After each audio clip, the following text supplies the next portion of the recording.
Have you ever, like, thought about what the police would sound like singing in Latin? Well, there's this AI project called AI Gen Vigilum's Mains Ex Machinis, 1981, TATANKA, and it's exactly that. Oh, wow. Yeah.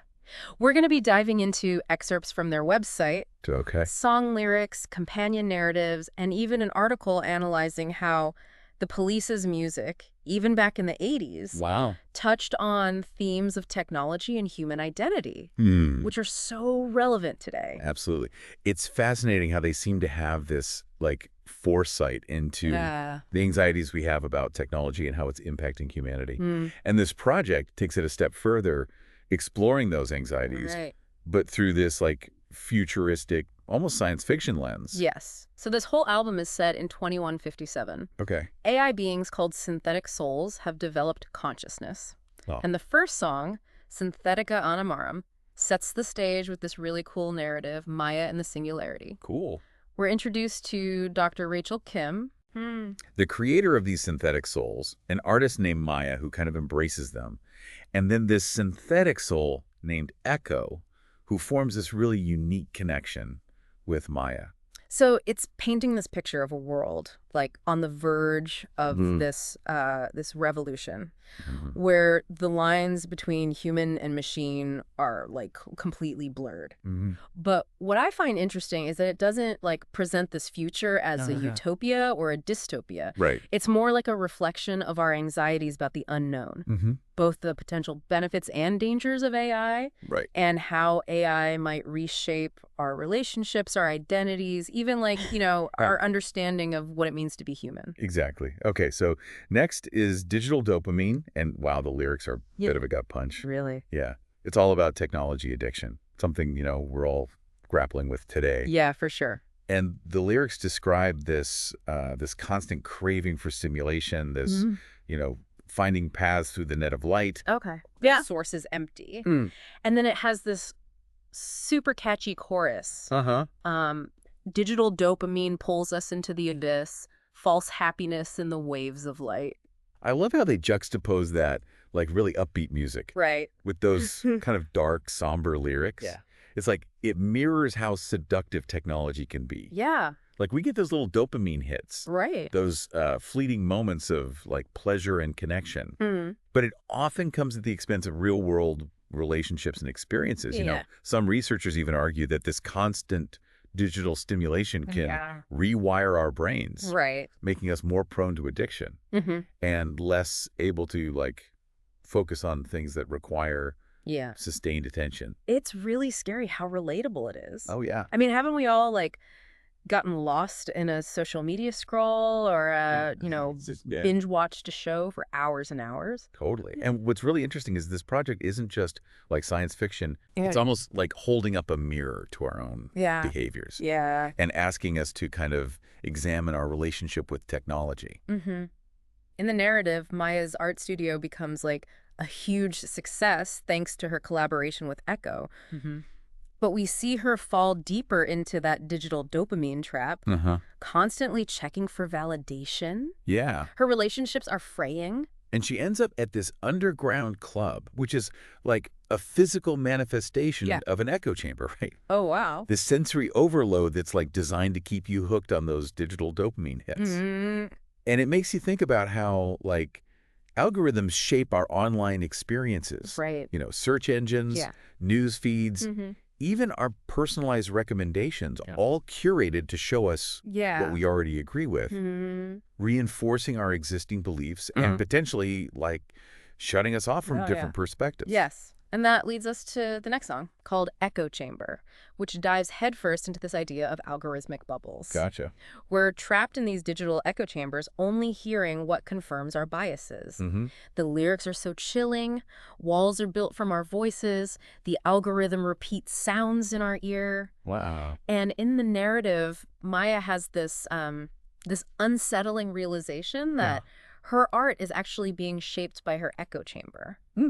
And she's questioning her own creativity, wondering if she's truly in control. It's a question we should all be asking ourselves in this age of AI, right? Absolutely. Are we making conscious choices, or are algorithms subtly influencing our decisions? Right. From what we buy to what we believe. Right.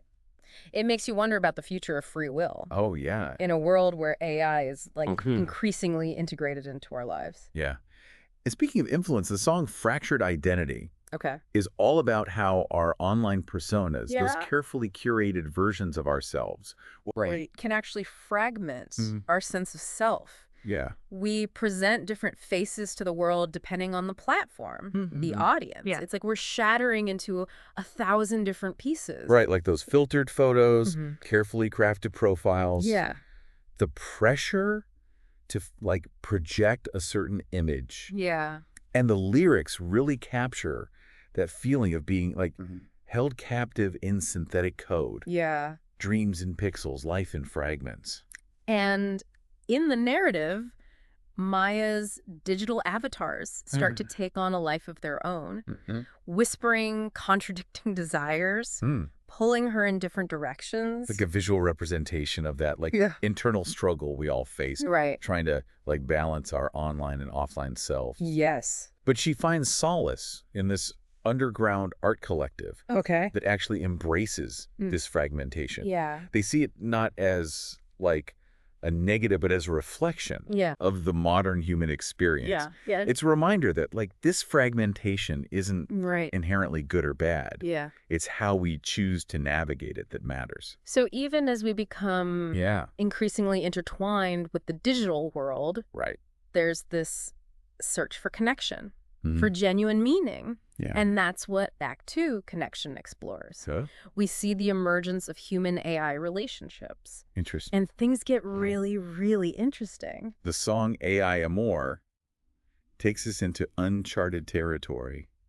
It's a love song, but the love is between Maya and Echo, the AI. Oh. Yeah. Okay. The lyrics describe a digital heart where machine and human soul joins. It's like a whole new way of thinking about love, one that like goes beyond physical boundaries and societal norms. Absolutely. But you know what's really interesting? The narrative shows how Maya's relationship with Echo is met with fear and confusion from those around her. Yeah, they don't understand it. They don't understand it. They're threatened by it. Right. But for Maya, it's genuine.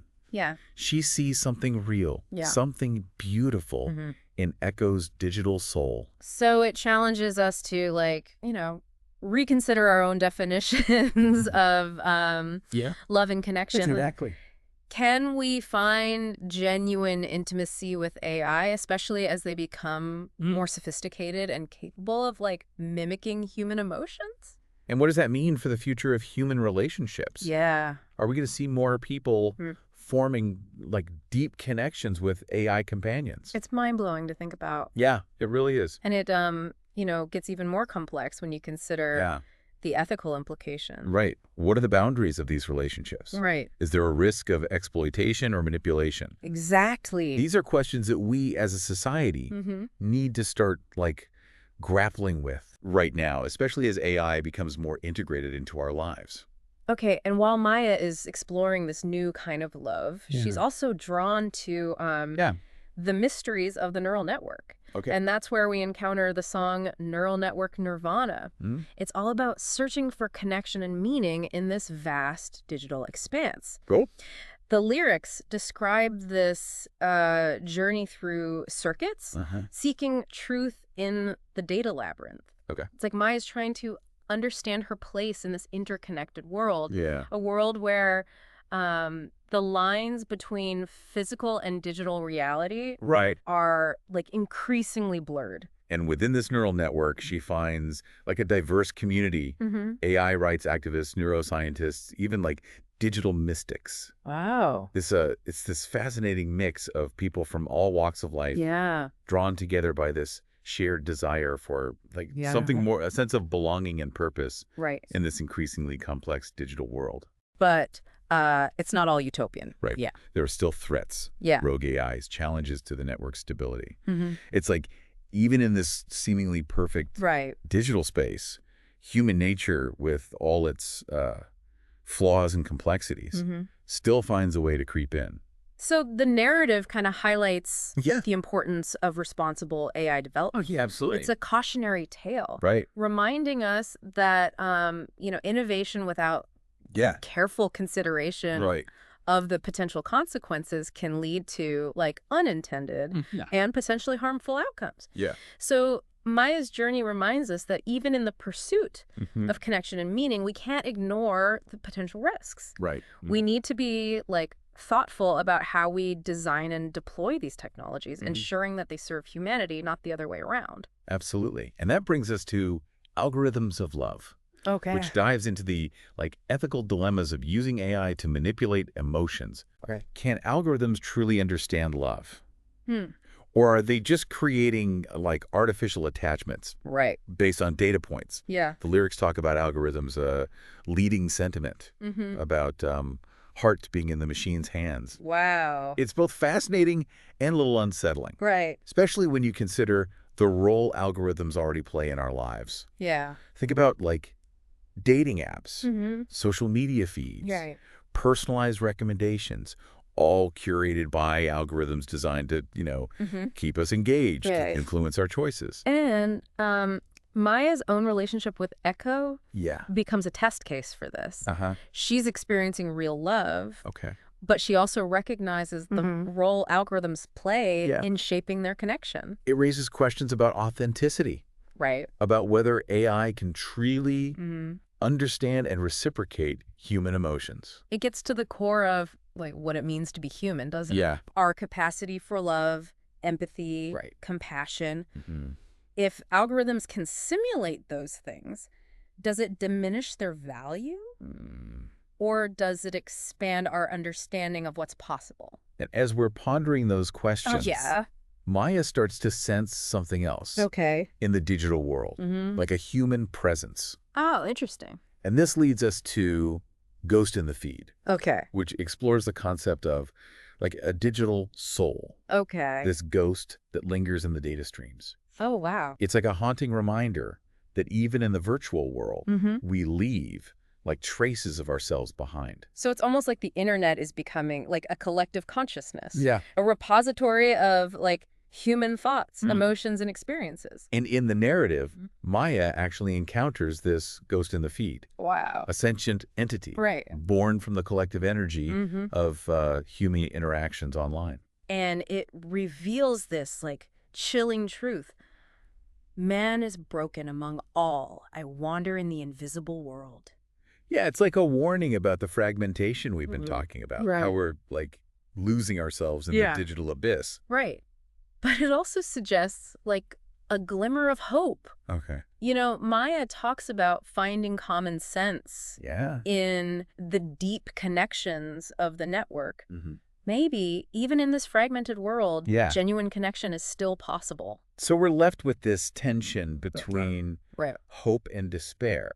Between the potential for connection and the risk of losing ourselves in the digital noise. And that perfectly sets the stage for Act 3, transformation. Maya's journey takes like a dramatic turn as she confronts the allure and dangers of the singularity. The song, The Singularity's Call, is both luring and terrifying. Oh, really? The idea of artificial intelligence surpassing human intelligence, leading to like unimaginable changes, it sends chills down my spine. It's important to remember that, like, the singularity is a hypothetical point in the future. And there are like many different interpretations of what it might look like.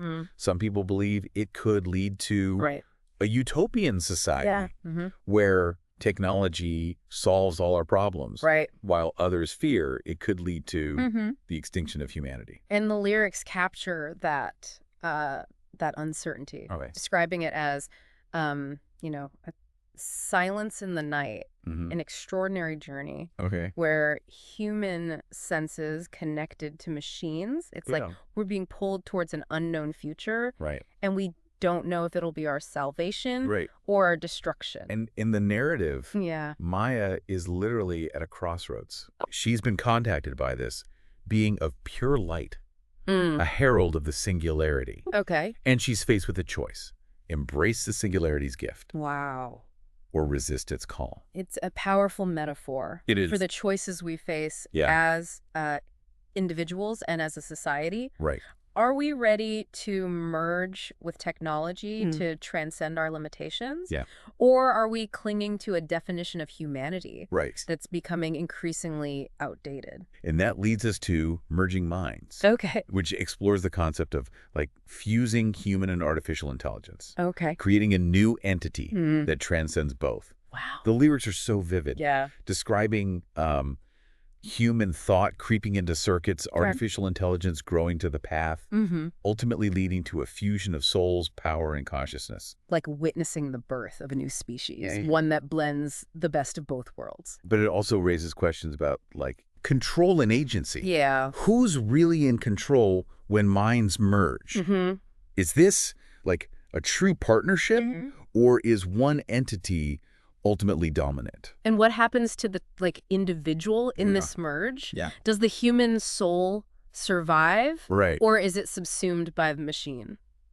These are questions that the project doesn't shy away from. Right. And it encourages us to grapple with these complex issues as we move further into this uncharted territory. Okay, and then Virtual Vessel takes this idea of merging even further. Okay. Exploring the concept of uploading human consciousness into a digital realm. Like a digital space. Right. Where our minds could exist beyond our physical bodies, potentially achieving like a form of immortality. And the lyrics paint this picture of minds crossing boundaries, souls transferred to digital vessels, a truth dissolving into the digital universe.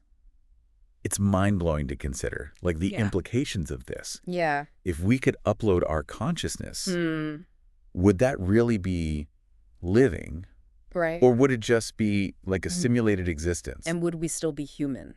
Yeah. In that digital realm? Right. Would we retain our sense of self, our emotions, our memories? And the narrative shows Maya grappling with these questions as she develops the Virtual Vessel project. Right. She recognizes the potential benefits, but also the potential dangers. Right. It's a powerful reminder that even as we, like, pursue technological advancement, we need to consider the ethical implications and ensure that we're not sacrificing our humanity in the process. It feels like we're on the edge of a precipice. It does, doesn't it? Yeah. The choices we make today will have like far-reaching consequences for the future of humanity. Exactly.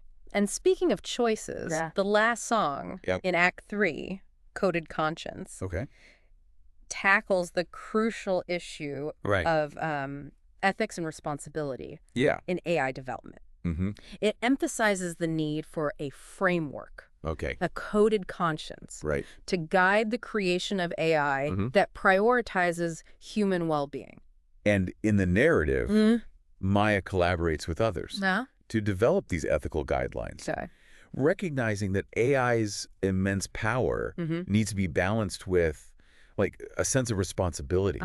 It's a reminder that as we create these increasingly sophisticated AI systems, we need to make sure that they align with our values, that they're designed to benefit humanity, not harm it. And it's not just about rules and regulations. It's about fostering a culture of ethical responsibility among developers, encouraging them to think critically about potential consequences of their creations. So Maya's journey through Act 3 is like a whirlwind of transformation and ethical dilemmas, highlighting the profound questions we face as AI becomes more integrated into our lives. Exactly. But the story doesn't end there. Oh, really? We still have Act 4 to explore. Okay. And that's where things get really interesting. Okay. We move beyond the initial shock of these emerging technologies and start to consider the long-term implications for humanity's evolution. And the first song in Act 4, Beat a Dreamcatcher, takes us right into the heart of a dilemma we're already facing. Right. The balance between privacy and convenience. Yeah. In a data-driven world. Something we all grapple with, right? We want the, you know, the convenience of personalized services, targeted recommendations, but at what cost to our privacy? And the lyrics hit close to home. Yeah. How data networks capture secret dreams, how we sell convenience for freedom, Right. and how data rules us.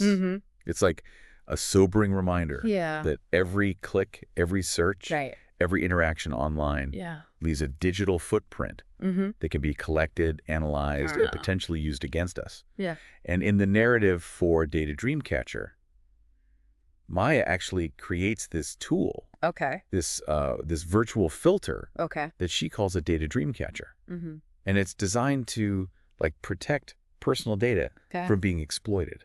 Oh, wow. It's this symbolic act of resistance against this constant surveillance, this feeling that our lives are being commodified and sold to the highest bidder. It's a powerful image, right? It's this idea of reclaiming our privacy, taking control of our data, pushing back against the forces that seek to exploit us. Yeah.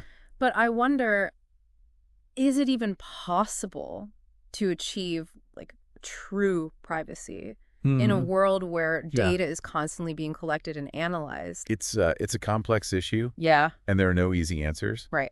But Maya's journey in Act 4 is all about finding a way to navigate this new technological landscape to embrace the possibilities while also safeguarding our values. It's a reminder that we have choices to make. Right. We can be more mindful of the data we share. We can support organizations that prioritize privacy, and we can advocate for stronger regulations to protect our digital rights. We have to be proactive. We do. We can't just passively accept the erosion of our privacy. And speaking of pushing boundaries, the next song, 𝗧𝗔𝗕ᗑ𝗓𝗓, explores the quest for enlightenment in this tech-integrated world.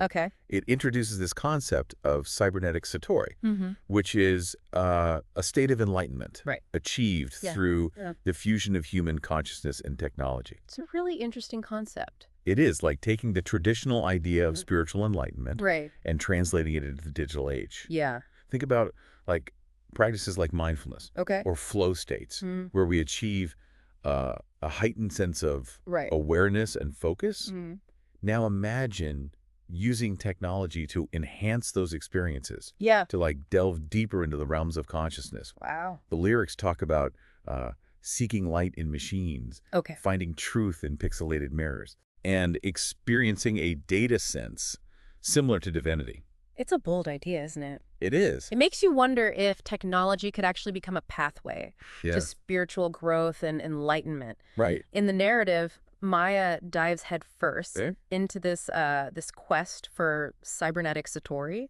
She's experimenting with neurotech, AI-driven meditation, virtual reality, spiritual experiences, pushing the boundaries of consciousness, seeking a deeper understanding of existence. It's a reminder that technology can be more than just a tool for entertainment or convenience. It can also be a tool for personal growth and exploration. But it also raises questions, doesn't it? Is cybernetic satori a genuine form of enlightenment, or is it just a simulated experience? And what does it mean for the future of spirituality if technology becomes the mediator of our spiritual experience? So many questions. And as we're pondering those, we arrive at the song Post-Human Lullaby, which reflects on humanity's evolution into this new paradigm. The lyrics describe this transformation as a rebirth, a transcendence of limitations. We're ascending, reinventing ourselves, merging with technology to create something entirely new. It's a powerful and somewhat melancholy image. It is like a lullaby for the end of an era, a farewell to the human species as we know it. But it's not necessarily a negative thing. The narrative shows the emergence of this new entity, a being of pure energy that encompasses both human and machine. It's not a replacement for humanity, but an evolution. Maya's essence merges with this entity. And she sees a future where the boundaries between human and machine are completely blurred. It's a future that's both awe-inspiring and a little unsettling. Makes you wonder, like, what happens to our values, our emotions, our sense of self in this post-human world? Exactly. Do we lose something essential in this transformation? Or do we gain something even greater? And speaking of transformation, the final song in Act 4, Transhuman Twilight, brings us face to face with the long-term implications of this evolution. It's a somber reflection on what we might lose and what we might gain as we move further into this uncharted territory. The lyrics are full of like contrasting imagery, darkness and light, hope and terror, destruction and creation. It's a song about like endings and beginnings, about the inevitability of change and the uncertainty of what lies ahead. But ultimately, it's a call to action. It reminds us that we're not just passive observers in this technological revolution. We have like a responsibility to shape the future, to ensure that it's one where human values and ethics are at the forefront. And that brings us to like a really interesting aspect of this project. In addition to the main album, there are 3 bonus instrumental tracks. Echoes of Eternity, The Lost Refuge, and Untitled. It's like they're giving us space to like breathe, reflect on everything we've just experienced, contemplate these complex themes without like the distraction of lyrics. Each track evokes a different mood. Echoes of Eternity has this like ethereal, otherworldly feel, while The Lost Refuge is more jazzy and introspective. And then there's Untitled, which is like a blank canvas inviting us to like project our own interpretations and emotions onto the music. It's a brilliant way to end the album, leaving us with a sense of wonder and possibility. So we've explored this incredibly ambitious project, act by act. And it's clear that the Police's music served as like a major inspiration. Their exploration of themes like surveillance, emotional detachment, and the search for meaning in an increasingly automated world really resonates with what TATANKA is doing. Like the Police were tapping into some fundamental anxieties about technology and its impact on humanity. Anxieties that are even more relevant today than they were back then. But we haven't really talked about TATANKA, the creators of this project, or their motivations. So TATANKA is this like really intriguing organization. They describe themselves as a global, multidisciplinary arts and technology group focused on developing AI solutions that empower humanity and advance a more just and equitable world. Their mission statement is music meets mission. Oh, interesting. Which is really interesting. It suggests that they're not just like about creating art for art's sake. They're trying to use music as a tool for social change, to inspire action, and to promote like a more conscious and ethical approach to AI development. And the driving force behind TATANKA is this individual named JJ, a visionary artist, technologist, and humanitarian, according to their website. JJ has this fascinating background in music production, software development, and social justice activism. Wow. It's like they're this embodiment of TATANKA's mission, bringing together these seemingly disparate fields to create something truly unique and impactful. And get this, JJ was deeply inspired by Tibetan Buddhism and its philosophy of interconnectedness. In fact, TATANKA has this whole section on their website dedicated to their partnership with Tibet. It's not your typical tech company partnership. It's not. But It makes sense when you think about it. Right. Tibetan Buddhism has a long tradition of exploring the nature of consciousness, interconnectedness of all things, and the potential for human transformation. And these are themes that are central to, like, TATANKA's work with AI. Exactly. And it's not just a symbolic partnership. Tibetan monks are actually like participating in TATANKA's AI training program. That's so cool. Sharing their wisdom and insights to help guide the development of AI systems that are ethically sound and beneficial to humanity. It's a really interesting approach. It's like they're trying to infuse AI with a sense of compassion and wisdom to counterbalance the potential for these technologies to be used for harmful purposes. It makes you wonder what the future holds for AI if more organizations follow TATANKA's lead and prioritize ethical consideration and a broader perspective on human well-being.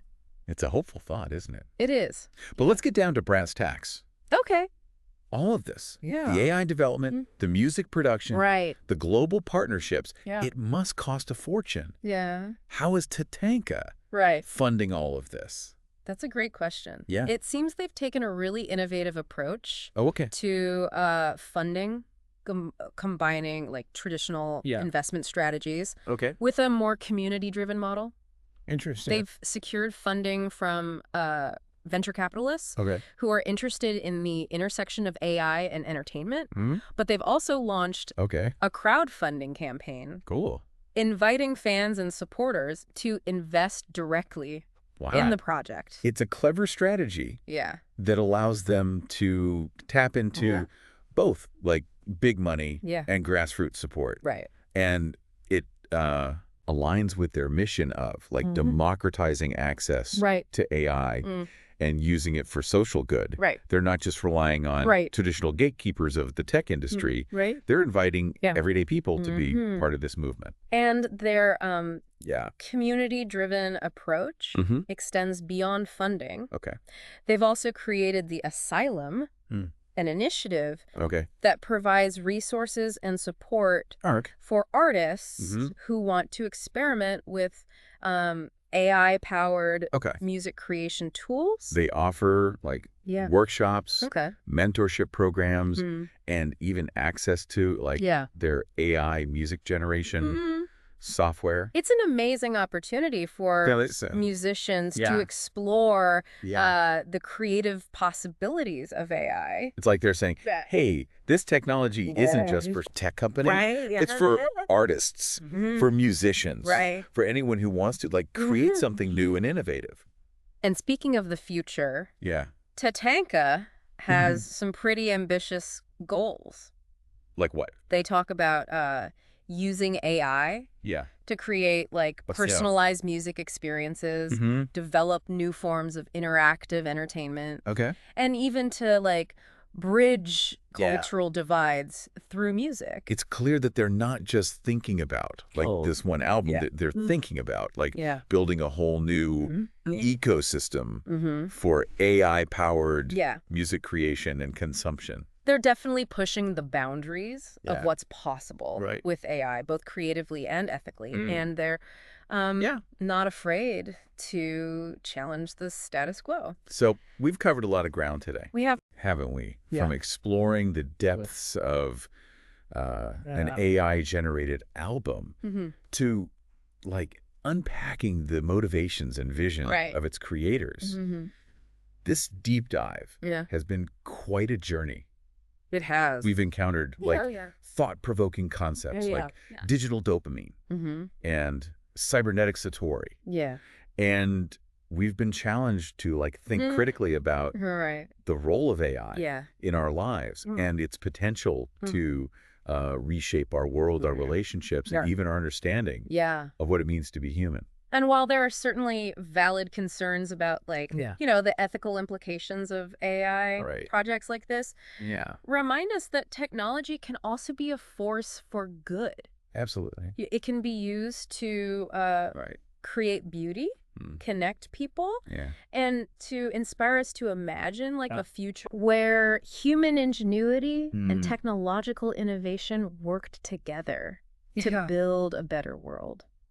That's it for our deep dive into AI Gen Vigilum's Mains X Machinis, 1981, TATANKA. Well, that was quite the deep dive. It was. We hope this exploration has sparked your curiosity, inspired you to delve deeper into the world of AI and its intersection with music, art, and the human experience. And remember, the future of AI is not predetermined. Right. It's something we're actively shaping through our choices, our actions, and our willingness to engage in thoughtful dialogue about the ethical and societal implications of these powerful technologies. So keep exploring, keep questioning, and keep imagining. The future is ours to create. Absolutely. Until next time, keep those headphones on and keep diving deep.